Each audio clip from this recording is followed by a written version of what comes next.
लेकिन उसके बाद भी ये कहते और करते कुछ नहीं अडानी पर। तो सवाल बनेगा कि सारी सरकार, सारा तंत्र, सारी एजेंसीज क्यों इस्तेमाल करी जा रही है गौतम अडानी को बचाने के लिए। और मैं राहुल गांधी की बात कर लेती हूं, जो व्यक्ति 4000 किलोमीटर की पदयात्रा तय करता है कन्याकुमारी से कश्मीर, और इस आशय से करता है कि जो सपने और जो हौसले बिखर गए इस देश के उसको जोड़ना है मुझे, जो इस आशय से करता है कि हर धर्म, हर जात, हर समुदाय, स्त्री या पुरुष, हम सब एक बराबर हैं और हम सब का हक है हिंदुस्तान में, आपको लगता है कि वो किसी का अपमान कर सकता है? क्या क्या वाहियात बातें करती है भारतीय जनता पार्टी। आज पूरी की पूरी भारतीय जनता पार्टी बेनकाब हो चुकी है।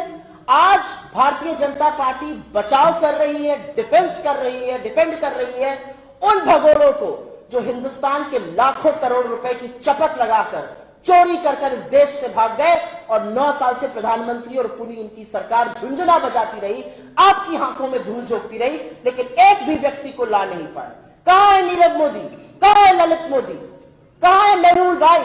क्यों नहीं ये लोग वापस देश लाए जा पा रहे हैं? क्योंकि कहीं ना कहीं सबकी साठ गांठ है, कहीं ना कहीं जिसको इस देश की हिफाजत करनी थी, जिसको इस देश के लिए खड़ा रहना था, वो इन चोरों की हिफाजत कर रहे हैं। मुझे समझ में नहीं आता, क्योंकि राजनीति और सार्वजनिक जीवन में नैतिकता से भरा कुछ नहीं होता है।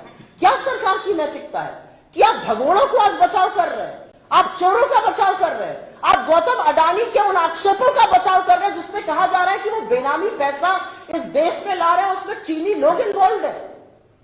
क्या हो गया है इस सरकार को? लेकिन ये देश देख रहा है, और ये देश देख रहा है कि आपके जुल्म की जो ताकत है, और पूरी ताकत से आप जुल्म कर रहे हैं।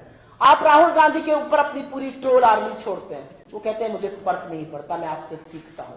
आप राहुल गांधी के ऊपर अपने सारे के सारे सांसद और मंत्री छोड़ देते हैं, वो अनर्गल झूठ बोलते हैं।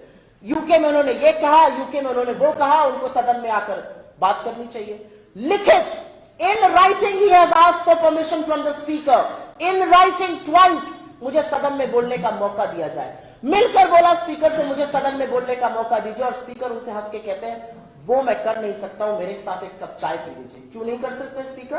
क्योंकि सबको पता था कि अगला भाषण फिर अडानी पर होगा और फिर बखिया उधेड़ी जाएगी नरेंद्र मोदी और गौतम अडानी की। तो सबसे अच्छा है संसद ही मत चलने दो, सदस्यता रद्द कर दो। और इस तरह के जुल्म राहुल गांधी के लिए नए नहीं है। आपके ट्रोल, आपके मंत्री, आपका तंत्र, आपकी एजेंसी क्या उन्हें भयभीत कर सकते हैं? जब एक व्यक्ति खड़ा होकर यह कह देता है कि मैं हर कीमत चुकाने के लिए तैयार हूं, जिस व्यक्ति ने लोगों के घर में, तो छोड़िए लोगों के दिल में घर कर लिया है, उस व्यक्ति के लिए आज पूरा देश अपने घरों के दरवाजे खोल के खड़ा हो गया।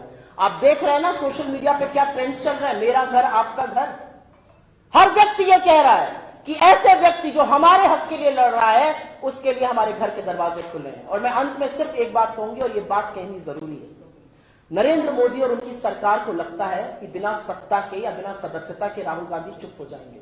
सत्ता की जरूरत नरेंद्र मोदी को है, और इसलिए प्रधानमंत्री मोदी को सत्ता की जरूरत है, क्योंकि अगर उनके पास सत्ता नहीं रहेगी तो वो विपक्ष को प्रताड़ित कैसे करेंगे, लोगों के यहां ईडी कैसे भेजेंगे, लोगों के यहां सीबीआई कैसे भेजेंगे। नरेंद्र मोदी जी को सत्ता की जरूरत इसलिए है क्योंकि अगर सत्ता नहीं होगी तो भारत के सदन की कार्यवाही को लोकसभा टीवी 16-16, 17-17 मिनट के लिए म्यूट कैसे करेगा। अगर उनके पास सत्ता नहीं होगी तो सांसदों के माइक कैसे ऑफ करेंगे। अगर उनके पास सत्ता नहीं होगी तो राहुल गांधी की सदस्यता कैसे रद्द की जाएगी। लेकिन राहुल गांधी को सत्ता की इसलिए जरूरत नहीं है क्योंकि वो सच के साथ खड़े हैं, और सच का साथ देना सबसे बड़ा पराक्रम है। जिसके दिल में सच और साहस है वो गांधी की राह पर है, और महात्मा गांधी हमारी प्रेरणा है। यह अलग बात है कि प्रधानमंत्री मोदी को भी वैधता तो गांधी के नीचे ही सर झुकाकर मिलती है। मेरा अपना मानना है ये लंबी लड़ाई है। हम आह्वान करते हैं, शुक्रिया अदा करते हैं उन सब लोगों का जो इस लड़ाई में हमारे साथ खड़े हैं, क्योंकि ये लड़ाई सिर्फ राहुल गांधी की लड़ाई नहीं है, ये टेस्ट ऑफ डेमोक्रेसी सिर्फ इंडिया का नहीं है, ये उन शाश्वत सचों का इम्तहान है, उन बेसिक प्रिंसिपल्स ऑफ लाइफ का इम्तहान है जिसको सुनकर हम सब बड़े हुए। Honesty is the best policy, सच बोलना चाहिए, अन्याय की खिलाफत करनी चाहिए। ये वो प्रिंसिपल्स हैं जो बेडरॉक ऑफ ह्यूमन सिविलाइजेशन होता है, और ये टेस्ट पर है। 16 मार्च को राहुल गांधी जी ने अपनी प्रेस कॉन्फ्रेंस में कहा था, और ये कह के मैं अंत करती हूं कि Indian democracy is on test. If democracy was functioning, I will be allowed to speak in Parliament. 8 दिन बाद राहुल गांधी जी को अवसर देना तो दूर की बात है, उनकी सदस्यता रद्द कर दी जाती है। लेकिन राहुल गांधी ने जैसे कहा है, ना वो डरेंगे, ना वो झुकेंगे, ना वो माफी मांगेंगे। वो डट कर लड़ेंगे और आपको मजबूर करेंगे कि आपको अडानी पर चर्चा करनी पड़ेगी, जवाब देना पड़ेगा और जो संरक्षण है वो हटाना पड़ेगा। मेरा अपना मानना है कि ये देश देख रहा है और ये देश बहुत कुछ बर्दाश्त करता है, लेकिन ये देश का लोकतंत्र इस तरह से चीरहरण किया जाएगा, बर्दाश्त कतई नहीं।